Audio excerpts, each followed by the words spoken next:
আজকে পল্লী বিদ্যুতের অবস্থা কি? পল্লী বিদ্যুতের মধ্যে দুইটা বোর্ড, পল্লী উন্নয়ন বোর্ড আর পল্লী সমিতি। এই পল্লী বিদ্যুৎ সমিতি এবং পল্লী উন্নয়ন বোর্ডের মধ্যে বিশাল বৈষম্য। একদল মালিক আর একদলকে শ্রমিক বা গোলাম বানিয়েছে। পাটা পুতায় ঘষাঘষি মরিষের দাবা শেষ। পল্লী উন্নয়ন বোর্ড এবং পল্লী বিদ্যুৎ সমিতির মধ্যে দ্বন্দ্বের কারণে আজকে পাবলিক বৈষম্য শিকার। কারণ পাচ্ছে না, পচা মিটার, লোডশেডিং হচ্ছে ওদের কারণে।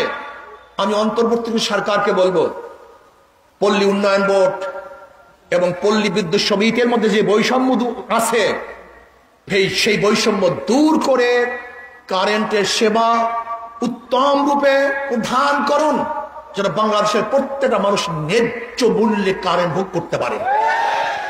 আজকে মিটারের